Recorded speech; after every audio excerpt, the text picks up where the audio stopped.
기도하겠습니다. 요한복음 4장 43절부터 45절에 있는 말씀을 전하려고 합니다. 예수님의 고향에 갔지만 대접은 받았지만 존경이 없는 대접을 받은 걸 봅니다. 이 말씀의 뜻을 깊이 이해하고 헤아릴 수 있는 깨달음 있게 도와주옵소서. 예수님의 이름으로 기도했습니다. 아멘. 하나님 말씀은 요한복음 4장 43절부터 45절까지 말씀을 보겠습니다. 이틀이 지남에 예수께서 거기를 떠나 갈릴리로 가시며 친히 증거하시기를 선지자가 고향에서는 높임을 받지 못한다 하시고 갈릴리 이르심에 갈릴리인들이 그를 영접하니 이는 자기들도 명절에 갔다가 예수께서 명절 중에 예루살렘에 사신 모든 일을 보았음이더라. 예수님이 고향 갈릴리로 갔습니다. 많이 영접을 받았습니다. 좋아했고 대접도 받았고, 근데 존중은 받지 못했습니다. 반갑게 맞이하고 고향 사람들이 좋아는 했지만 존중이 없었습니다. 왜 고향 사람들이 좋아했을까라고 생각해 볼 때, 이분들이 예루살렘의 명절을 지키러 갔다가 예루살렘에서 사람들의 인기와 기적을 보면서 고향의 자존심을 세워졌기 때문에 반갑게 맞이하고 영접하고 좋아했지만 존경은 없었습니다. 지금도 그런 사고가 많죠. 우리나라 운동선수나 어떤 나라의 명예를 세우고 자존심을 세운 사람에 대해서 좋아하고 최고 인기가 있는데 이게 국뽕이라고 합니다.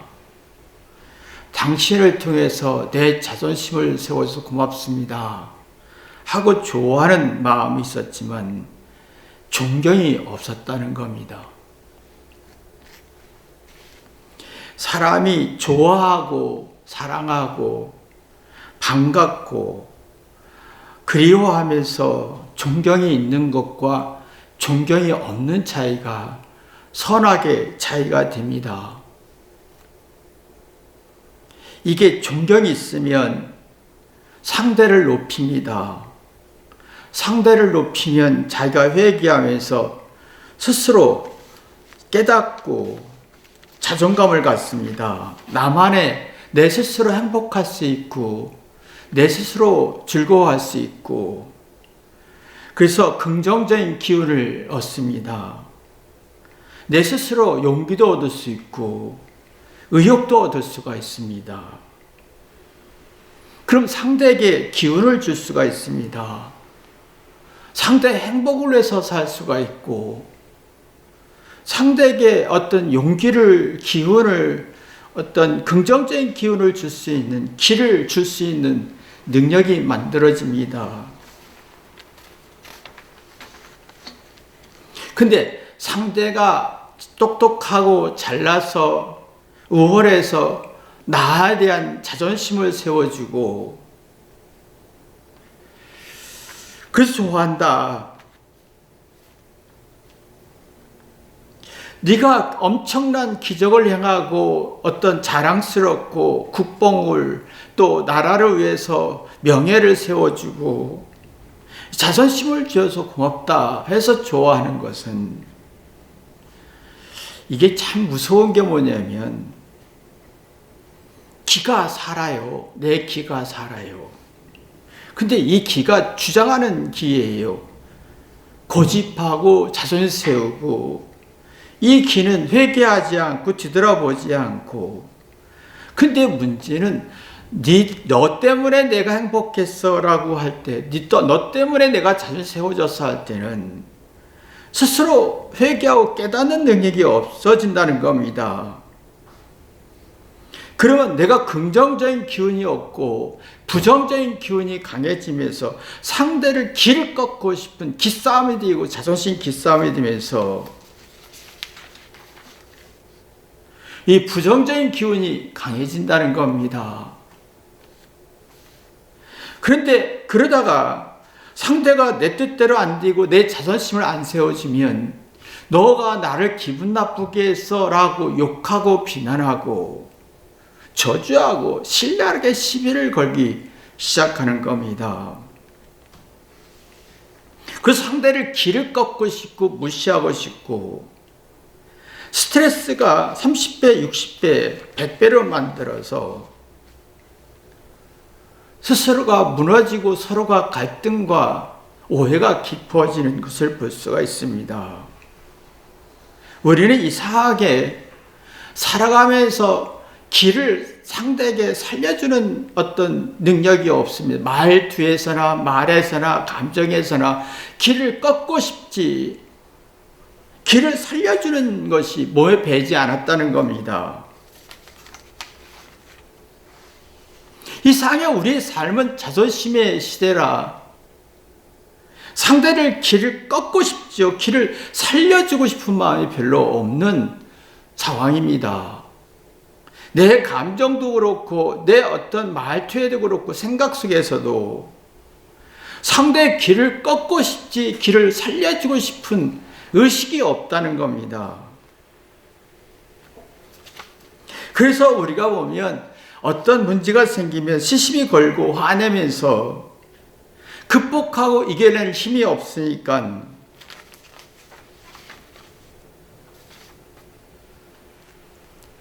점점 갈등이 생기고 서로 길을 꺾는 성질이 발전하고 서로 질리는 성질이 발전하고 있다는 게 문제입니다. 지금은 다들 자존심 세워달라고 합니다. 아내는 네가 똑똑하고 예쁘고 잘나서 내가 자랑스러워서 아내를 바라보면 난 장가 잘 갔어. 나는 우월하기 때문에 이런 여자 얻었어. 라고 자존심을 세우기를 원하고 아내들은 자기 남편을 통해 돈을 벌고 성공하고 자부심 갖고 자존심 세워서 내 남편이 나를 자존심 세워주었어. 부모들은 자녀에게 네가 성공해서 시집 잘 가서 장가 잘 가서 돈을 많이 벌어서 내 자존심을 세워줘.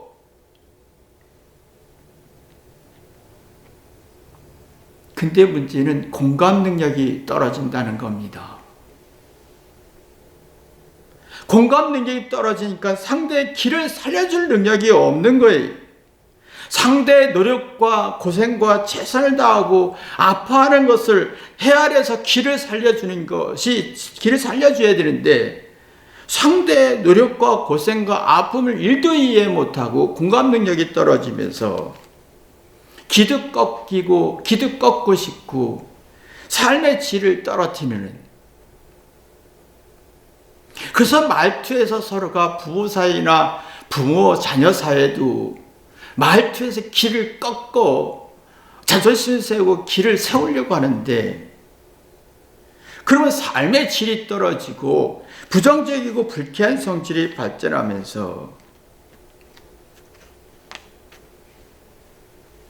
제게 불쾌와 불안이 많을수록 불안하기 때문에 상대의 길을 살려줄 능력이 없는 거예요. 길을 꺾고 지배하고 싶지요.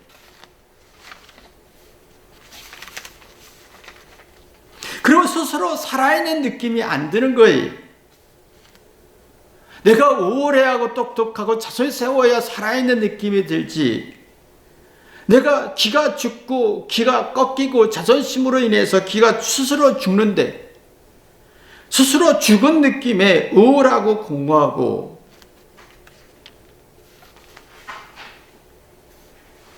그러니까 우리는 점점 자기의 우울함과 공허함 속에 자신의 우월감을 주장해서 자존심 세우고 싶은 욕구가 더 강해져서 내가 맞아, 내가 정당해, 우월해, 똑똑해, 내가 맞아 라고 하며 상대를 부정하고 상대의 길을 꺾습니다. 근데 상대의 길을 꺾을 때마다 나도 키가 더 30배, 60배 꺾이면서 죽을 맛을 느끼는 거예요. 죽을 맛이란 말은 힘이 너무 든다, 버겁다, 견디기 힘들다, 이해하기 힘들다, 공감하기 힘들다, 사랑할 수 없다, 어떻게 도와줄 수가 없다. 그래서 화와 분노와 짜증이 나는 거죠. 그러면서 자기 속은 불안하고 기가 빠져있는 속에서 내가 불안하기 때문에 교만해져 잘난 걸 얘기하고 싶어지기 시작합니다. 그러면 자신을 이길 수 없는 넘어지는 삶을 삽니다. 자신을 이길 수가 없어서 넘어지는데, 이 말은 자기 실망과 자질에 넘어지죠. 스스로 넘어지는 거예요. 그럼 자기 잘못과 문제를 인정하기 두렵고 싫고 무서워지면서 자기의 문제를 이해 못하고 상대의 문제만 보기 시작합니다. 지금 예수님의 고향 갈릴리 사람들이, 예수님이 기적을 행하고 많은 사람들이 기가 있으니까 사람들의 마음속에 예수님이 갈릴리 사람이야, 그러니까 갈릴리 사람들이 가난하고, 갈릴리 사람들은 가난한 사람들입니다. 빈곤하고 가난하고 경제력도 별로 없는 지역이기 때문에 무시받던 지역이죠. 그런 속에서 자존심이 세워진 겁니다. 그러니까 회개는 안 되고 어떤 자존심이 내가 자랑하고 싶고 주장하고 싶고 회개는 안 되고 교만해졌죠. 우리는 갈릴리 사람들처럼 부부 사이에도 그걸 원하지요. 네가 예뻐서, 네가 돈을 잘 벌어서, 자녀에게 네가 똑똑해서 공부 잘해서 나 좀 자존심 세워줘. 하지만 회개하지는 않습니다. 그래서 속이 불안해지죠. 뭔가 죽을 맛이 있는 거예요. 그래서 삶의 질이 떨어지죠. 자기 안에 어떤 삶의 질이 떨어진단 말은 자기 안에 두려움과 불안을 풀어낼 수가 없다, 극복할 수가 없다, 결핍 속에 동기부여가 없다, 인생에 풀어갈 능력이 없다라는 거예요. 그런 극한 스트레스 받으면서 강박증에 빠지죠. 자기 잘못을 누가 알 것 같고, 누가 내 잘못과 못난 것과 약점을 알 것 같은 두려움 속에서, 심리적 압박에 심리적 위축 속에서 누가 1%라도 내 잘못과 문제를 알 것 같으면 이성을 잃고 모든 게 감정으로 반응합니다. 그러면 상대의 말뜻을 알아듣지 못하고 속은 불안하니 상대의 길을 꺾어야 되겠다는 두려움과 불안 속에 상대의 길을 꺾어야겠다는 압박을 받지요.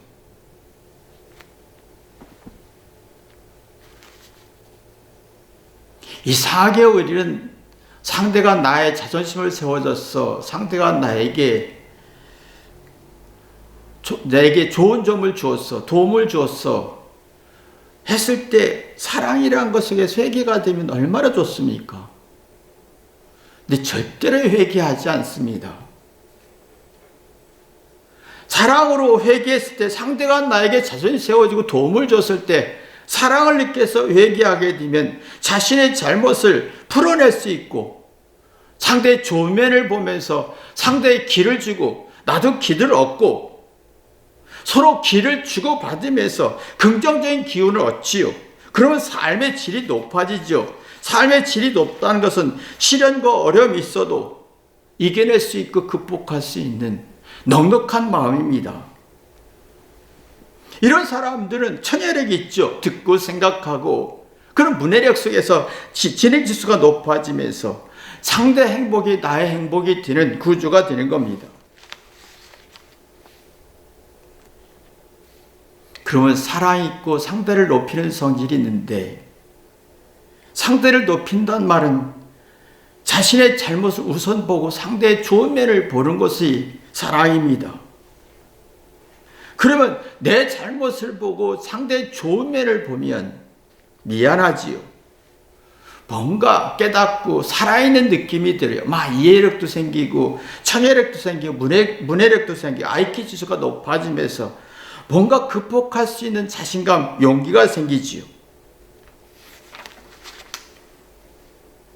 그러면 내 마음속에 자존심은 없어지고 자존감 속에 어떤 존중이라는 게 나옵니다. 근데 우리는 이상하게 내가 기가 빠지고 죽을 맛이 있고 의욕도 없고 주장은 강한데 이해하고 공감하는 능력이 없다 보니까 나 자신에게 길을 살릴 수 없고 상대의 길을 살릴 수 없고 그러다 보니까 나 자신에게도 길을 살릴 수 없고 상대에게도 길을 살려줄 수도 없고 그 말투에서 길을 꺾고 싶고 자존심 세우고 싶은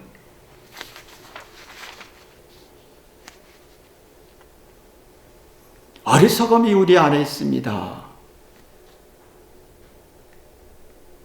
우리가 기가 살아야 되는 게 영원히 소생한다는 말하고 같은 맥락인데 나이가 들수록 화려함도 없어지고 우월함도 없어지고 자랑거리도 없고 인정받을 조건도 없고 늙고 초라하고 사람들은 나를 싫어하고 부정하고 이럴 때 내가 기가 살아야 되는 거예요. 예수님의 사랑으로 회개해서 길을 살리면 내가 나를 낮출 수가 있습니다. 근데 내가 예수님의 사랑으로 사랑이 없이 내가 회개하지 않고 기가 죽어 있으면 내가 나를 높이고 싶은 불안 속에서 나를 높이고 싶은 성질이 만들어집니다. 내가 낮아지면 회개하고 잘못을 보지요. 그러면 성령의 역사에서 이성적인 능력을 발전합니다. 그러면 성경에서 그렇게 말씀했구나. 모세가 그래서 다윗이 그래서 예수님이 그래서 사도 바울이 그래서 그렇게 말했구나. 그렇게 말했구나. 기가 살고 영원히 소생하면서 사망의 골짜기 같은 인생의 죽음과 외로움과 늙고 초라함을 이겨낼 수 있는 힘이 만들어집니다. 그럼 아내가 말할 때, 남편이 말할 때, 자녀가 말할 때, 아, 그렇구나, 그렇구나. 이해하면서 선해지죠. 선하단 말은 올바로 이해할 수 있다는 말은 올바른 도리와 이치로 풀어낼 수 있다. 그러면 내가 착해지죠. 곱다란 말인데 착하다, 곱다란 말은 마음에서 아름다운 마음과 따뜻한 마음과 긍정적인 마음과 기가 이렇게 살아난다란 말입니다. 그러면 나이 들수록 도덕적인 게 만들어집니다. 도덕적이란 말은 내가 할 일을 찾아내는 것이 도덕적입니다. 도덕이란 말은 내가 해야 할 일을 하는 겁니다. 내가 해야 할 일은 뭐냐라는 거예요. 내가 외롭고 쓸쓸하고 이별해야 하는 삶의 시간이 오지요. 아무도 없습니다.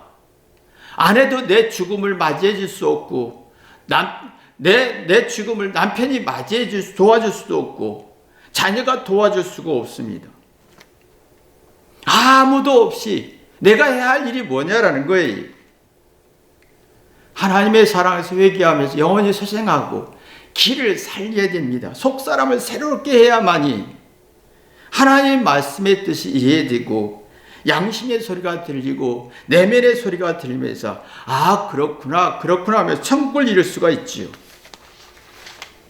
이거 내가 해야 할 일입니다. 이게 도덕적인 겁니다. 그러나 내가 자존심으로 기를 죽이고 내 기도 죽이고 상대 기도 죽이면 나이가 들수록 이별해야 될 때 혼자입니다. 아무도 없어요. 아내도 도와줄 수 없고 남편도 도와줄 수 없고 자식도 도와줄 수 없는 아무도 없을 때 내가 해야 할 일을 모릅니다. 그럼 하나님의 소리, 성령의 소리, 내면의 소리, 양심의 소리가 들리지 않습니다. 기가 죽습니다. 그런 생각이 깊지 못하지요. 마음의 용량이 없습니다. 변덕스럽고 외적인 두려움과 불안을 이겨낼 힘이 없고 마음속에 불행한 마음이 굉장히 강해집니다. 행복하고 싶고 천국 가고 싶은데 내 마음속에는 지옥 갈 것 같고 불행해질 것 같고, 그 예민해지고 신경적으로 자존심은 세지고, 그래서 상대 길을 꺾고 싶고 길을 살려줄 의욕이 없습니다.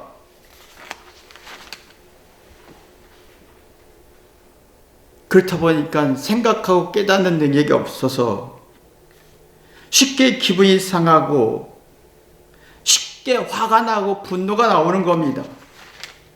누가 이렇게 얘기하면 징징거리고 성질내고 짜증내면서 스스로 깨닫는 능력이 없다 보니까 하나님 아무리 말씀해도 어떤 권면에도 들리지 않습니다. 그러면 마음속에 독과 악이 가득하고 내 마음속에 기가 죽어 있고 육체가 무너져서 기가 죽어 있고 누가 무시해서 기가 죽어 있고, 그러면 분노와 화밖에 없고 지옥 가는 두려움이 굉장히 강해집니다. 우리는요, 살아가면서 기가 살아나야 되고 육체가 후패질지라도 속이 새로워지면서 기가 살고 영혼이 서성해서 낙심과 절망을 이겨내야 하는 힘이 필요한 시기죠. 예수님은 고향에 갔습니다. 사람들이 대접하고 영접하고 반갑게 맞이하고 좋아했습니다. 근데 존경이라는 게 없었습니다. 회개라는 게 없었습니다.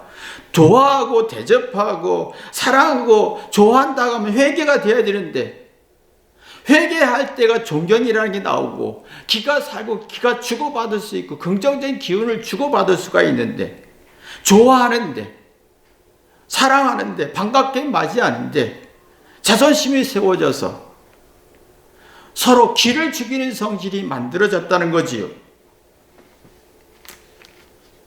자, 이걸 예수님은 알았던 겁니다. 예수님은 이게 심각하게 의식했는데 고향 사람들은 이 문제를 인지가 안 됐다는 거지요. 사람들이 그게 있습니다. 상대가 나를 바라볼 때 이익과 자존심과 필요의 도구로 하지 존경이라는 게 없습니다. 부모는 나한테 이걸 해줘야 돼. 부모는 나한테 욕구를 들어줘야 돼. 그런 존경이라는 게 없고 어떤 이기적 욕구로 속에서 자존심이 길을 싸움이 되는 거지요.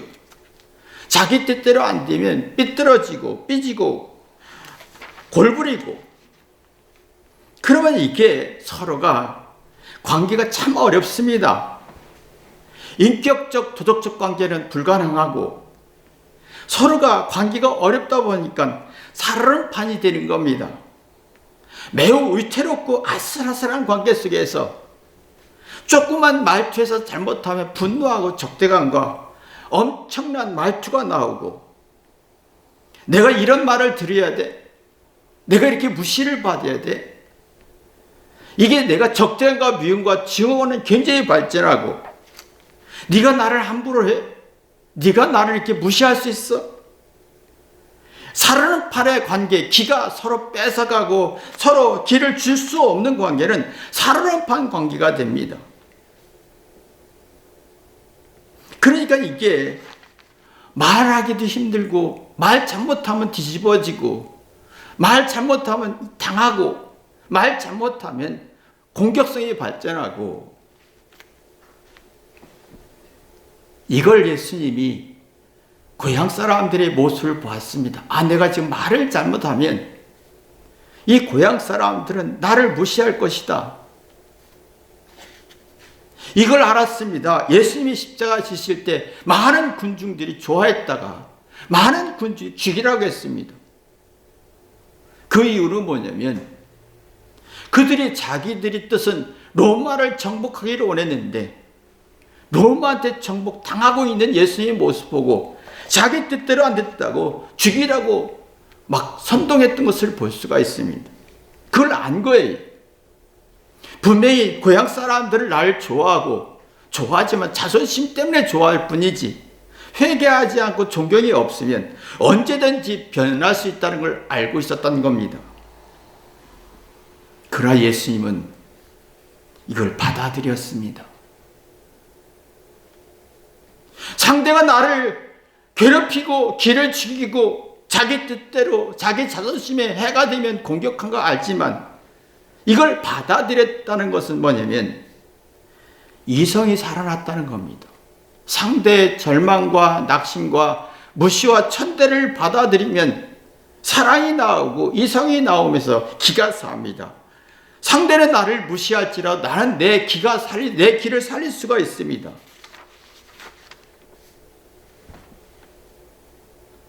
그러니까 이게 사람들이 고향 사람들은 예수님이 어린 시절만 알지 성장 과정에서 발전하고 하나님 역사하는 것을 기억하지 못하고 있다는 거지. 상대는 나를 이해할 능력이 없습니다. 그걸 받아들였다는 겁니다.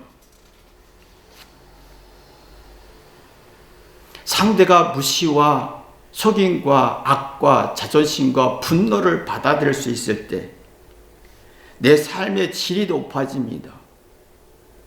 상대가 나한테 무시하고 천대할 때 내가 자존심으로 반해서 싸우고 갈등 가져지면 삶의 질이 떨어지고 기가 죽고, 상대가 나를 무시하고 이용하고 자존심으로 반응했을 때 내가 낮아져서 자기 삶을 질을 높이고 길을 살려주면 내 자신을 찾을 수가 있습니다. 내 재능과 내 영혼을 찾을 수가 있습니다. 그래서 자존감, 영적인 자존감, 영적인 생각을 할 수가 있는 겁니다. 그러면 이 기가 살고 삶의 질이 높아지면 컨디션이 좋아집니다.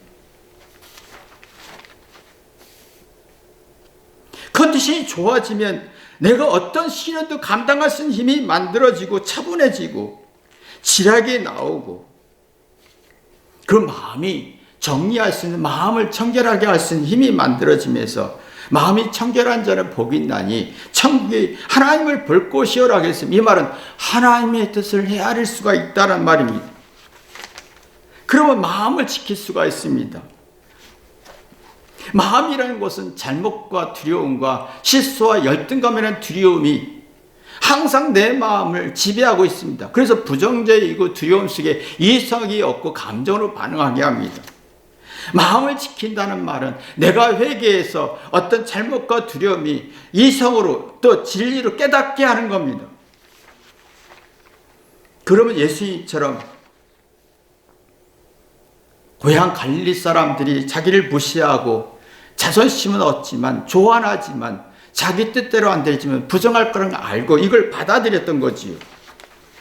이게 존중입니다. 존중이 없으면 자기가 자기 뜻을 자기 원하는 대로 자존 세워지면 좋아하고, 자기 어떤 돈을 주고 필요를 채워지면 좋아하고, 존중이 없고 자존심입니다. 그러면 이것을 언제나 어떤 문제 속에서 들어주면 좋아하고 안 들어주면 화내고 성질내면서, 문제는 뭐냐면 이런 사람이 불감증이 생긴다는 거예요. 감각 능력, 지각, 각성 능력이 없어지고 가치평가와 의사결정, 결정장애를 일으켜서 컨디션이 없어지고 어떤 기운이 없어지는, 스스로 지옥되는 걸 볼 수가 있다는 겁니다. 여러분이 마음속에 사랑을 하되 존중이 있어야 되고, 좋아하고 사랑하되 자존심이 강하면 엄청난 악이 되고 길을 뺏고 길을 줄 수 없고, 좋아하고 사랑하되 회개하면 존중이 나와서 길을 주고받을 수 있고 어떤 삶의 질을 높일 수 있는 축복이 있음을 발견하게 됩니다. 이러한 축복이 있기를 주님의 이름으로 기도합니다. 기도하겠습니다. 하나님, 내 안에 기가 살아있나, 컨디션이 살아나나, 영원히 수생할 수 있는 힘이 만들어지나, 상대가 나를 사랑하되 나를 좋아하고 나에게 도움을 주되 사랑으로 회개해서 자존감을 가질 수 있나, 아니면 상대가 나한테 도움을 주고 자손을 세워줘서 회개하지 않고 길을 빼먹고 길을 빼앗는 어리석은 세계에 들어가 있나 뒤돌아보게 도와주옵소서. 예수님의 이름으로 기도했습니다. 아멘.